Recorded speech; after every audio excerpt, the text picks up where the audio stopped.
Bonjour à tous, merci d'être venus malgré les difficultés de transport liées aux grèves dont vous avez également eu connaissance.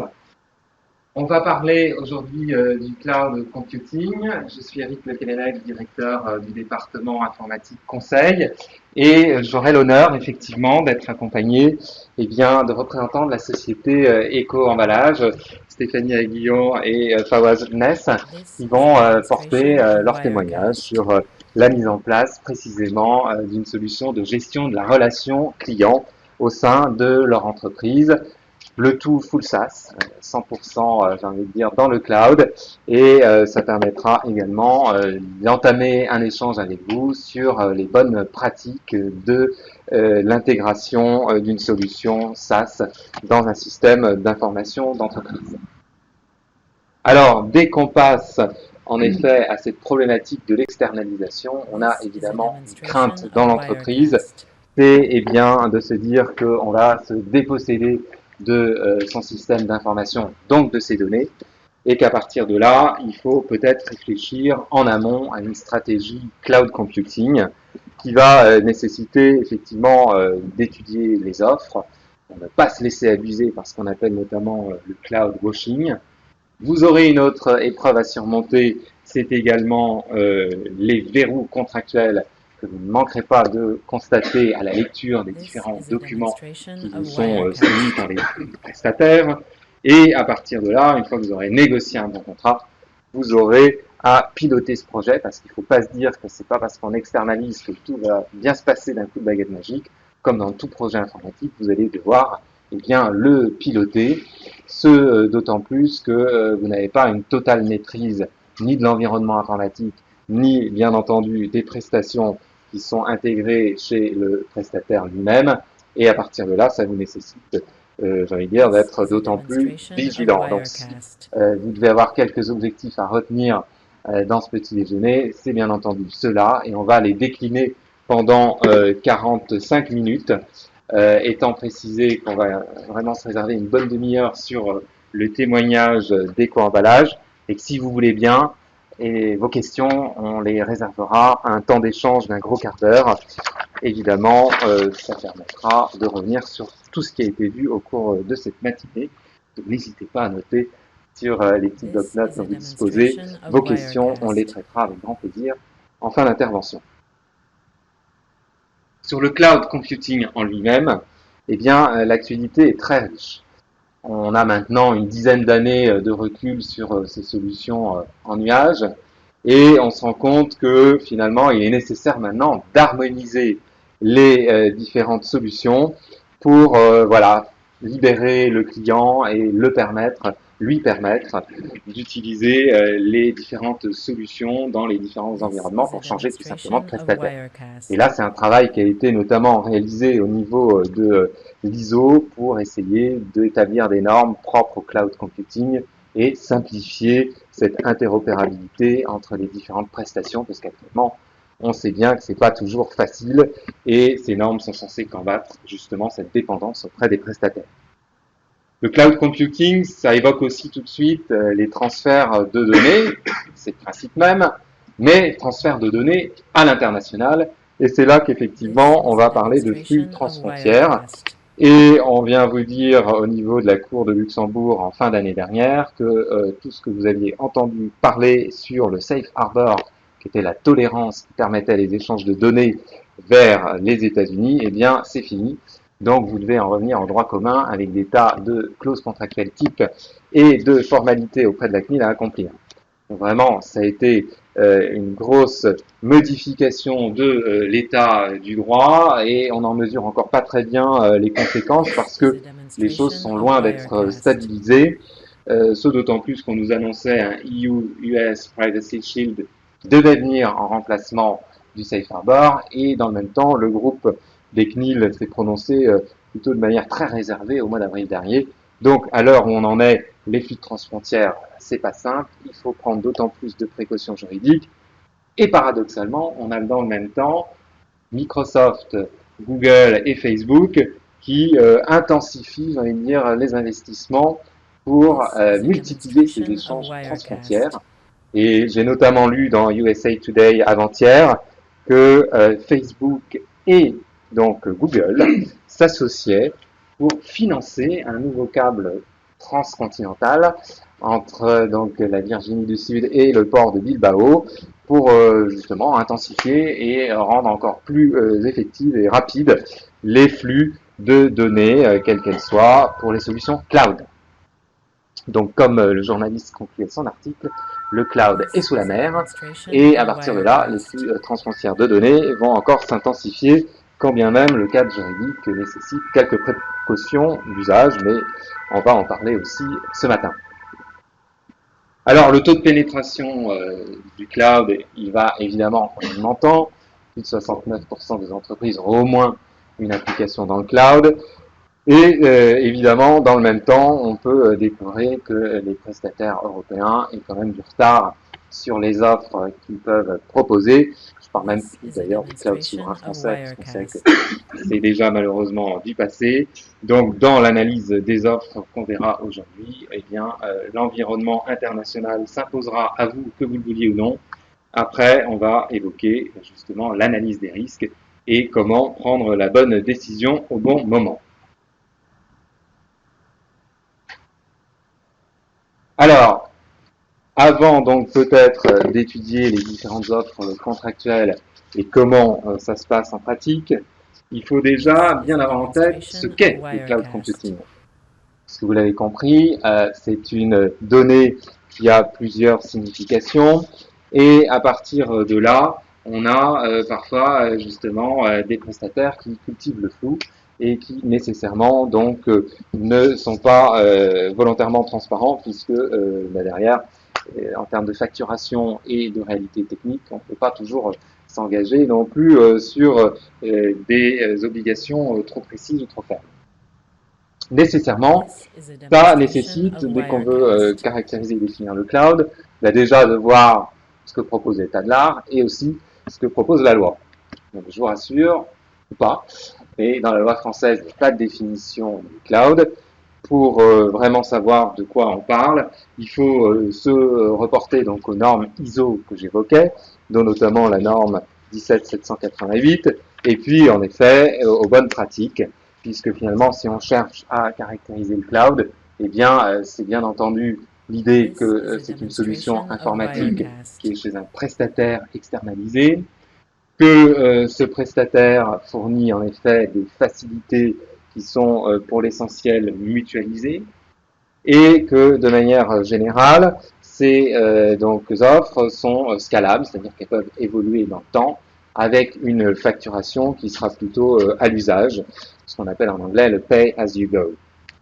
Donc c'est vrai que finalement, cette définition un petit peu large, elle est d'autant plus difficile à préciser que dans l'esprit de nos services informatiques et des directeurs des systèmes d'information en particulier, eh bien, il n'est pas toujours facile pour eux non plus de voir par rapport au système existant où on en est. Sachant que cette démarche, de toute façon, vers l'externalisation du système d'information, j'ai envie de dire, elle est maintenant incontournable. Maintenant, de quoi parle-t-on réellement? C'est vrai que dans les années 60, on était en mode local, client-serveur, l'infogérance qui était donc de sous-traiter ou la maintenance ou donc l'hébergement, c'est une réalité depuis les années 1970 et que en réalité les offres totalement exportées en termes en tous les cas d'applicatifs métiers ne datent que des années 1990 et notamment avec l'ASP en 1995. Qu'est-ce que ça voulait dire, l'ASP? J'ai envie de dire quelque chose de très proche finalement de ce qu'on connaît maintenant avec le SaaS. Donc ASP, c'est Application Service Provider, là où SaaS veut dire Software as a Service. Et dès l'ASP, on avait l'idée qu'on allait déporter chez un prestataire son logiciel applicatif et les données qui vont avec et communiquer donc à distance de manière très simple et en tous les cas de telle sorte que finalement au niveau de la DSI en interne, on n'est plus à gérer le back-office mais juste un front-office. En réalité, il fallait quand même dans l'ASP installer localement un client léger. Il fallait quand même des ressources réseau qu'il fallait redonder, parce qu'à l'époque, les débits Internet étaient quand même pas très importants, ou en tous les cas pas aussi élevés que maintenant. Et je pense que beaucoup de sociétés en sont revenues à l'époque parce que précisément la technologie n'était pas encore mature. Avec la DSL et les nouvelles interfaces HTML5 ou RIA, on arrive maintenant, au travers du SaaS, à avoir des applications qui ont des temps de réponse satisfaisants et qui ont permis justement l'éclosion de ces nouveaux modèles économiques. J'ai pas de SaaS si j'ai pas évidemment une infrastructure qui tient la route et des flux de données qui soient eux-mêmes satisfaisants. Et puis, à partir de ce modèle où on s'intéresse d'abord à l'application, il va y avoir des modèles alternatifs qui se sont développés pour finalement considérer le cloud comme étant des ressources qu'on met à disposition, et notamment, je pense au PaaS, où on va fournir finalement tout le socle sur lequel la DSI va travailler uniquement sur l'applicatif, ce qui permet en méthode agile de sortir des solutions peut-être plus rapidement, en tous les cas avec des ressources mobilisables plus rapidement, parce que s'il fallait d'abord acheter un serveur, un système d'exploitation et faire tout en interne comme par le passé, étant précisé que ce modèle-là est encore allé plus loin, puisque le cloud, c'est maintenant, mais évidemment depuis le début des années 2010, le IaaS, donc Infrastructure as a Service, où là, réellement, vous avez donc juste le socle, et c'est à vous, au niveau de votre DSI, d'installer tout la surcouche, effectivement, qui va vous permettre de customiser votre système d'information comme vous l'aurez fait en interne, mais en profitant là aussi de ressources mutualisées, donc vraiment conformes à l'état de l'art. Alors, comme je le disais en introduction, attention néanmoins au cloud washing, puisqu'à partir de ces vieilles formules, et notamment de l'ASP, on vous vend actuellement, et je l'ai rencontré à plusieurs reprises, des solutions sous la terminologie de SaaS. Alors qu'en réalité, vous constatez qu'il faut quand même installer un client, donc un logiciel, chez vous, et que en réalité il y a du paramétrage et même de l'intégration en local mais aussi dans le cloud qui sont beaucoup plus lourds que ce à quoi vous attendiez, et quand vous faites les comptes, vous vous rendez justement compte que l'économie attendue ne sera pas au rendez-vous. Donc nécessairement les solutions dans le cloud évoluent, et on va dire plus le temps passe, moins il y aura de cloud washing, mais il faut quand même rester vigilant, ce d'autant plus que en réalité maintenant, comme je vous le disais, certes la réalité est complexe, certes d'un prestataire à l'autre, on n'est pas toujours bien informé de qui fait quoi et qui propose quoi, quel niveau, enfin quand même, je pense que le tableau qui s'affiche devant vous est grosso modo le standard qu'on peut vérifier sur l'ensemble du marché et qui vous permettra justement de savoir précisément ce que vous achetez ou ce que vous ne souhaitez pas acheter. Alors, les prestataires sont quand même toujours un petit peu gênés quand vous essayez d'ouvrir le capot. Et ils le sont d'autant plus que par rapport donc à la sensibilité de vos données personnelles, vous allez peut-être souhaiter avoir des solutions en mode cloud privé, c'est-à-dire sur des machines, 1, que vous pouvez localiser, 2, que vous contrôlez entièrement. Donc, à partir de là, bien entendu, en termes de coûts, qu'on soit dans un cloud totalement public ou un cloud totalement privé, ça peut aller du simple au triple, si ce n'est effectivement d'un rapport de 1 à 10, moi je l'ai déjà vu. Mais là aussi, il faut savoir que est-ce que à l'heure actuelle et par rapport aux autres engagements de sécurité que vous pouvez attendre de vos prestataires, le cloud privé a encore un intérêt. En tous les cas, la question est posée. Peut-être que là aussi, dans à la fois votre appel d'offres, mais aussi dans les solutions que vous pouvez attendre de votre prestataire, des solutions hybrides sont en réalité mieux adaptées. Solution hybride, en 2 mots, c'est j'ai mes logiciels dans un cloud public, et en revanche, certaines des données les plus sensibles, je vais pouvoir uniquement soit les garder chez moi, soit les mettre en effet dans un cloud privé. En tous les cas, ce qu'il faut faire, et avant même de choisir un prestataire, c'est d'exiger le plus possible, et autant que faire se peut, d'avoir une transparence dans l'offre qui vous sera fournie. Et évidemment, cette transparence, vous ne l'aurez qu'en pratiquant une comparaison des offres ou un dialogue compétitif, comme Eco-emballage pourra emporter le témoignage. Ce que je pense de toute manière, c'est qu'évidemment la tendance, elle reste sur du cloud public et que toute solution en cloud privé ne sera qu'anecdotique ou en tous les cas réservée à vos données les plus sensibles. On verra lesquelles tout à l'heure. Alors, transparence, c'est quand même un bien grand mot parce que on a masqué évidemment le nom des sociétés pour ce matin, mais lorsque vous faites votre appel d'offres et que vous exprimez des prérequis juridiques, évidemment la bonne pratique, vous risquez d'être déçu en recevant en effet une dizaine de documents. En l'occurrence, pour ce leader du cloud public, vous avez des conditions de service, les conditions du site de ce prestataire qui s'applique également, une note de confidentialité des données personnelles, une acceptable use policy. Donc ça, c'est par rapport au contenu des données que vous allez mettre. On ne veut pas de films ni de musique, par exemple, surtout si elles sont piratées. Vous aurez des SLA. Donc tout ça au même niveau, on ne sait pas très bien comment ça s'articule. Vous aurez un Customer Agreement. Donc là, c'est ce qui ressemblerait le plus au contrat qui vous intéresse.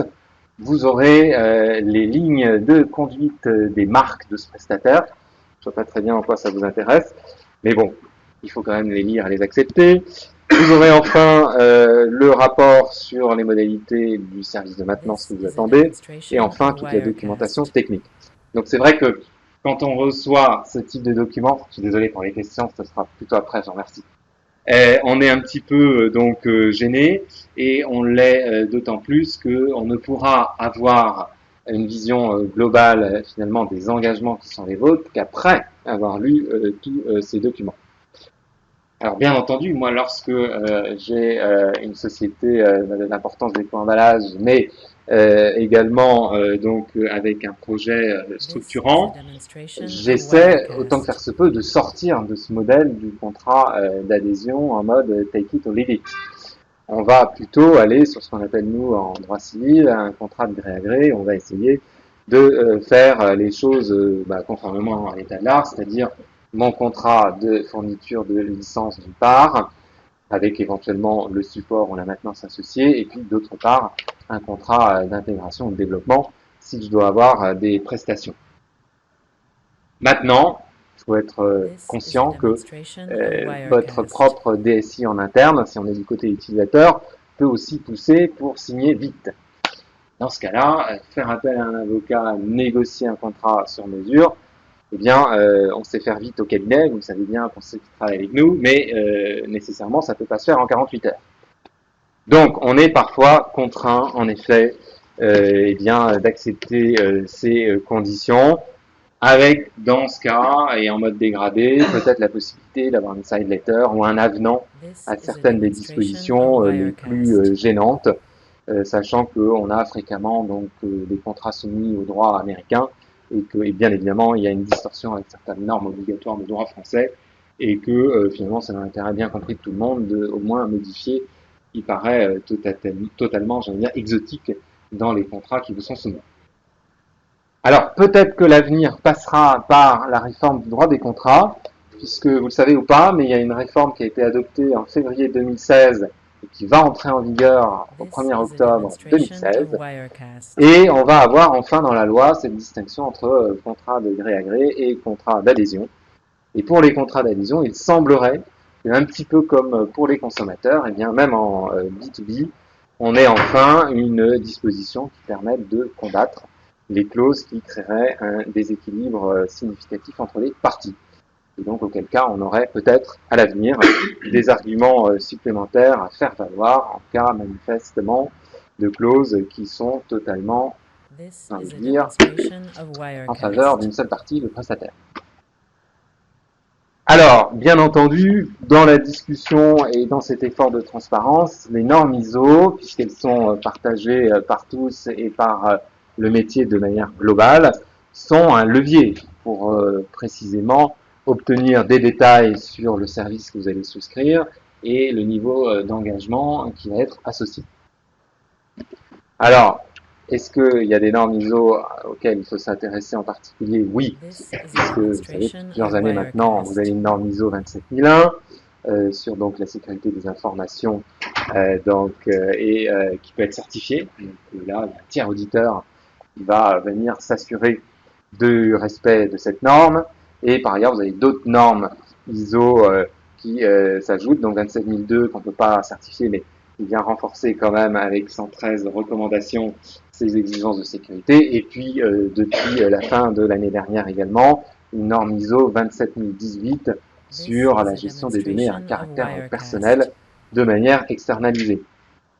Sur les normes propres au cloud, pour le moment, aucune n'est certifiable, mais en tant que telle, elles viennent ajouter justement des précisions terminologiques. Vous avez 17789 qui vient préciser les modalités d'architecture et donc finalement d'organisation et d'interopérabilité des plateformes cloud entre elles. Donc si c'est vraiment ce qui intéresse votre projet, vous avez, tout intérêt en tant qu'utilisateur à vous référer à ces normes et à les opposer aux prestataires dans tous les cas. Rentrons maintenant dans le vif du sujet et voyons donc très précisément comment on met en place une solution cloud et à partir de là, négocier autant que faire se peut le bon contrat au bon moment. La première chose à faire, comme j'indiquais très vite en introduction, c'est de voir pourquoi vous avez besoin du cloud. Donc, nécessairement, d'analyser les usages que vous avez actuellement et de voir ce que vous en attendez au regard, j'ai envie de dire, tant des utilisateurs que aussi pour l'avenir, parce qu'il faut toujours avoir un temps d'avance. Et vous allez devoir passer par une étape de détermination à la fois donc de ces usages, mais aussi des risques associés à l'externalisation de vos données. Et c'est là que ça devient un petit peu plus difficile, puisque autant on peut se dire que les données de recherche de votre département R&D sont nécessairement très sensibles, donc doivent être d'abord et avant tout conservées en interne ou si externalisées dans des conditions les plus sécurisées possibles. Autant sur des données purement marketing, la question est peut-être un peu moins sensible. Est-ce qu'il faut du coup aller sur le cloud premier prix, j'ai envie de dire mutualisé sans aucune visibilité, ou est-ce qu'il faut demander au moins une clause de régionalisation des données si j'ai des données personnelles? Là, évidemment, ça nécessitera pour vous de faire cette analyse de risque qui implique évidemment d'aller aussi sur le terrain juridique. Une fois que vous avez déterminé cette stratégie cloud avec votre cartographie des risques, eh bien, sachez qu'un bon contrat cloud, c'est un contrat qui vous assure une bonne sécurité d'abord et avant tout, une bonne accessibilité, parce que comme tout utilisateur, vous avez envie d'accéder à vos données partout et tout le temps. Et puis effectivement, au-delà de l'accessibilité, s'assurer des performances, de la continuité du service, d'un niveau de confidentialité important et finalement de ne pas être pour l'avenir en relation de dépendance avec votre prestataire. Alors, j'ai mis volontairement en avant, pour démarrer, la clause de garantie de sécurité et de confidentialité. Pourquoi? Parce que le Conseil d'État, le 30 décembre 2015, est venu confirmer une décision de la CNIL du 7 août 2014 qui avait sanctionné un grand opérateur téléphonique qui précisément avait déporté des données dans le cloud, en tous les cas chez un prestataire extérieur, et qui avait un contrat sans clause de confidentialité ni même de sécurité. Et là, autant la CNIL que le Conseil d'État sont venus dire, c'est pas logique puisque quand vous êtes responsable de traitement et vous mettez chez un tiers vos données, certes vous dessaisissez de ces données d'une certaine manière, mais pour autant ça reste quand même au responsable de traitement de s'assurer que le sous-traitant, au sens de la loi de 78 sur les données personnelles, porte les engagements qui sont quand même ceux de sécurité et de confidentialité qui reposent en premier lieu sur le responsable de traitement. Donc il faut créer cette traçabilité juridique et finalement trouver dans le contrat, très précisément, c'est ce que nous dit l'avis de la CNIL, les clauses correspondantes.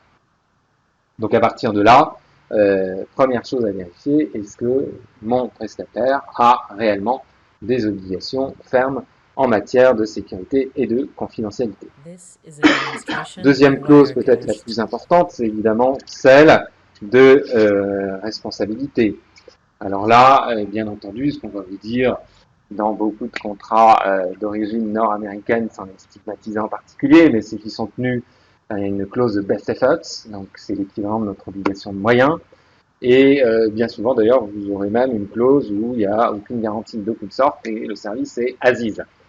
Donc là, bien entendu, je vous invite à passer votre chemin, sauf s'il s'agit d'avoir simplement des fichiers sans aucune importance et que vous souhaitez voilà, juste faire un petit espace de stockage temporaire sur des informations sans aucune importance. Mais sur un vrai projet structurant en cloud, comme celui des plans valage sur la GRC, bien entendu, on ne pouvait pas se contenter d'une obligation de moyens, donc on a tout fait pour obtenir une obligation de résultat qui, chez Antifocus de pur droit, a évidemment deux dimensions.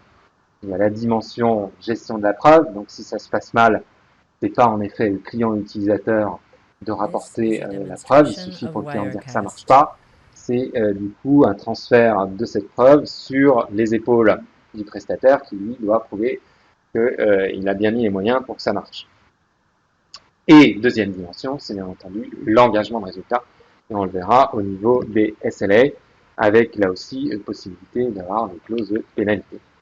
Alors, une petite clause qui est classique sur la limitation de responsabilité, qui est pas si d'ailleurs mauvaise que cela, puisque pour un petit contrat, donc on a quand même un cap, comme on dit, un maximum, un plafond de responsabilité aux sommes donc payées par le client, ou, puisqu'on nous dit le montant le plus élevé, 1 million d'euros.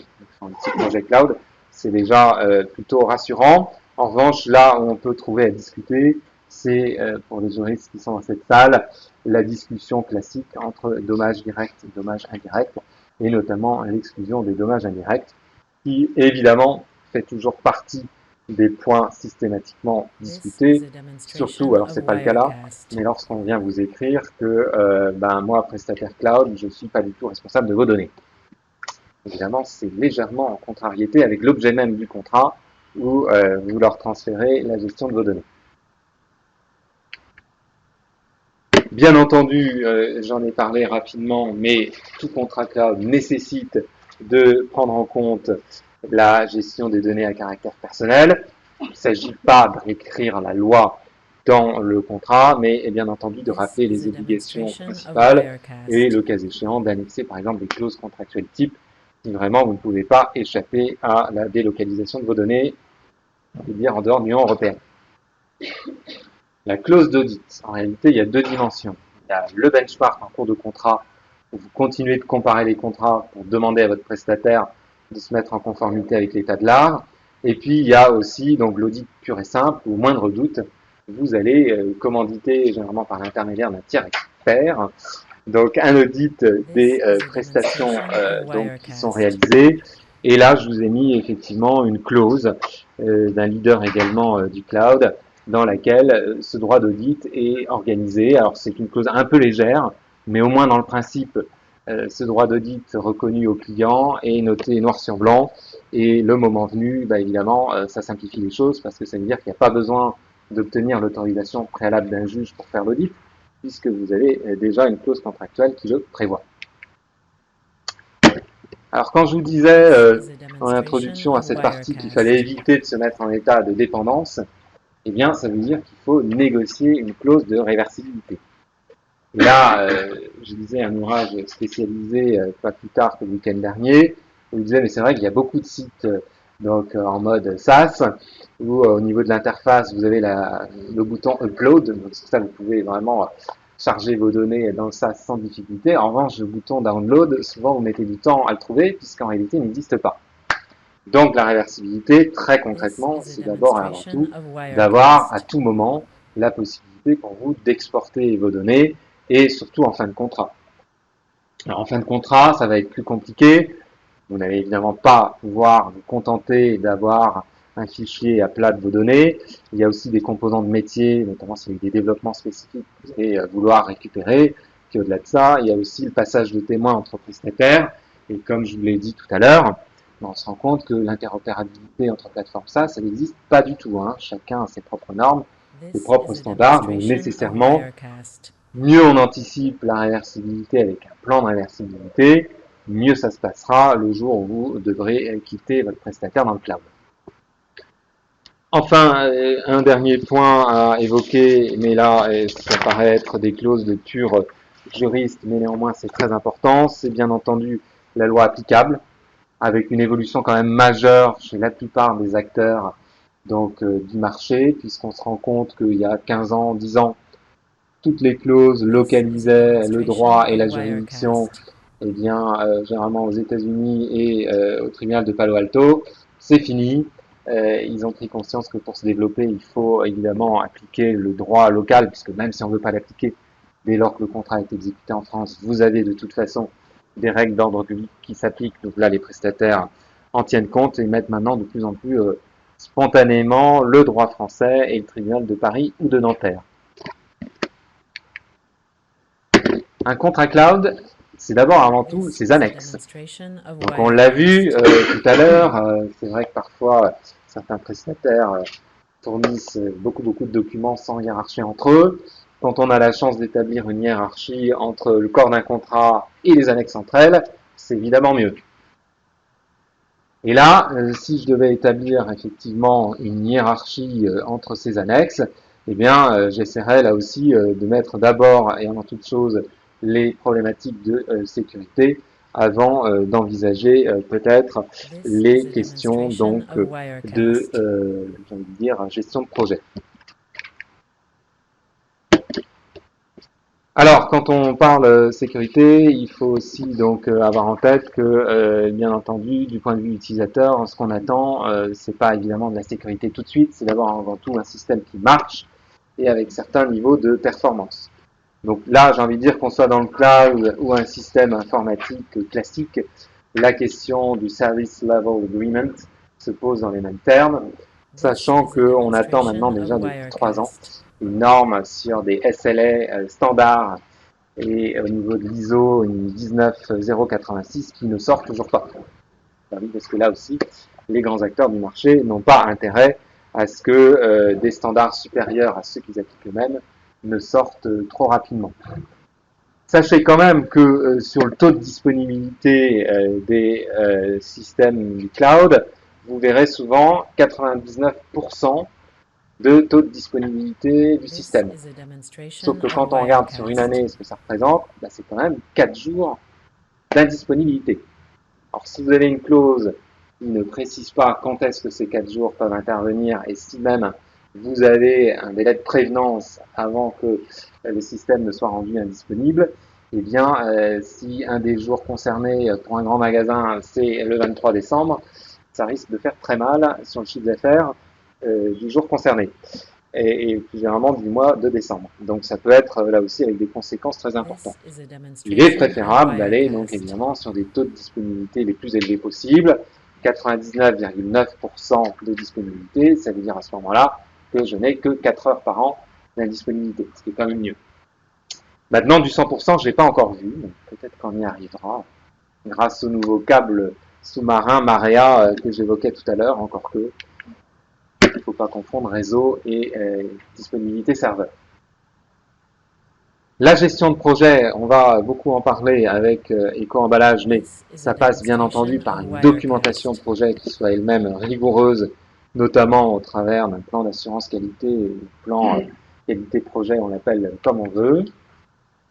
Sur la sécurité, là, il y aurait beaucoup à en dire, on pourrait même faire un séminaire d'une journée sur la question. Sachez quand même qu'au niveau français, vous avez l'Agence nationale pour la sécurité des systèmes d'information qui a posé des standards très intéressants, et notamment au travers d'un document qui s'appelle le plan d'assurance sécurité. Et vous trouverez sur le site de l'ANSSI un document type avec ce qu'on doit trouver sur un pass. Et donc ça, c'est le niveau minimal, j'ai envie de dire, de documentation sécurité qu'il faut impérativement retrouver dans un contrat cloud. Idéalement, ce que vous pouvez faire aussi, c'est imposer votre propre politique de sécurité au travers de votre PSSI aux prestataires. Mais généralement, là, ils n'aiment pas beaucoup. Le plan de réversibilité, j'en ai déjà parlé, comme nous sommes malheureusement tenus par le temps, j'avance très vite. Vous avez le support et de toute façon, on va pouvoir échanger tout de suite après. Sur informatique et liberté, comme je vous l'ai dit, c'est là que, en effet, très concrètement, on a des difficultés au niveau international. Néanmoins, dès lors que vous externalisez des données, c'est aussi le moment de vérifier au travers de votre registre des traitements si vous avez un SIL ou tout simplement si vous n'en avez pas au travers de vos déclarations à la CNIL, que vous êtes bien à jour. Si ce n'est pas le cas, il faut impérativement se régulariser puisque je vous rappelle que on ne fait pas d'externalisation de données sans finalement une déclaration préalable à la CNIL, c'est-à-dire avant mise en œuvre. Quant à la gestion donc internationale, évidemment, il y a un autre enjeu européen, c'est celui du règlement qui, en effet, donc a été adopté le 14 avril 2016, qui va vraiment unifier tout le droit de l'Union européenne sur la gestion des données personnelles, et avec notamment une grande nouveauté, c'est que si vous avez des traitements qui peuvent mettre à risque des données à caractère personnel, eh bien vous devrez faire préalablement une étude d'impact avec nécessité donc justement de manière proactive de fournir aussi un data breach process, donc c'est-à-dire des procédures internes qui vous permettent de répondre en cas de faille de sécurité. Donc vraiment, les responsabilités du responsable de traitement vont en se renforçant, et même si ce règlement ne s'appliquera qu'en 2018, il faut impérativement anticiper cette question. Il y aura d'ailleurs des petits déjeuners au cabinet qui en traiteront très précisément. Comme je vous l'ai dit, un projet cloud, qu'on soit en mode simple hébergement de données ou en mode application hébergée, eh bien, ça ne se fait pas d'un coup de baguette magique, ça se manage, on l'a vu notamment au travers du PAQ ou du PQP, et ça nécessite aussi de faire du contract management. Parce qu'évidemment, entre ce qui est promis dans la proposition commerciale et le contrat, on constate très souvent que plus on négocie le contrat, plus ce qui était écrit dans la proposition commerciale a tendance à être renégocié plutôt à la baisse, et que ce même décalage, on le constate aussi entre le contrat lui-même et la réalité du projet. Donc nécessairement, si vous ne rappelez pas constamment à son prestataire, à votre prestataire, ses obligations, vous risquez d'obtenir un résultat qui n'est pas à la hauteur de vos espérances. Vous allez me dire, bah, c'est très simple. Dans ce cas-là, on ne va pas signer le procès verbal de recette. Sauf que vous avez des prestataires cloud qui, dans leur contrat eux-mêmes, vous disent tout simplement que dès lors que vous avez accédé au service, vous l'avez accepté tel quel, tant pis pour vous, vous ne pouvez plus vous plaindre. Donc là aussi, il faut faire très attention à ce qu'on appelle ces clauses de recette de conformité, parce que vous risquez d'être très déçu le moment où vous auriez des réserves à émettre. Et si vous avez loupé ou manqué cette fenêtre de tir pour faire ces réserves, après ça va être très difficile de remonter la pente. Donc vraiment, gérer son projet cloud en mode projet avec un comité et nécessairement un contract manager qui est finalement le gardien de l'application du contrat, ça me paraît, en tous les cas, pour les projets d'une certaine ampleur, absolument indispensable. Si on devait résumer en 5 conseils tout ce que je viens de vous dire, bah, c'est évidemment qu'il vous faut définir une stratégie cloud pour savoir quelles données externaliser. Évidemment, comparer le plus possible les offres, négocier avec les prestataires, et puis à tout moment en cours de contrat, le manager et auditer le niveau de service qui vous est rendu. Et enfin, surveiller aussi l'état de l'art parce que les choses vont très vite. Et il n'y a aucune raison que vous restiez avec un contrat cloud qui soit en deçà de ce qu'il est possible de faire. Donc je pense que là aussi, la renégociation du service cloud doit faire partie des bonnes pratiques. Il faut évidemment la prévoir dans le contrat, mais je pense qu'à horizon 2 ans, 3 ans, tout système cloud mérite d'être discuté. Et évidemment, ça nécessite parfois d'être accompagné. On est là pour ça, mais j'ai envie de dire c'est totalement possible. Et le jeu, évidemment, en vaut la chandelle. Ces 5 conseils, on va voir comment ils ont été mis en pratique chez Eco-Emballage. Et donc, je demande à Favoise et Stéphanie de me rejoindre.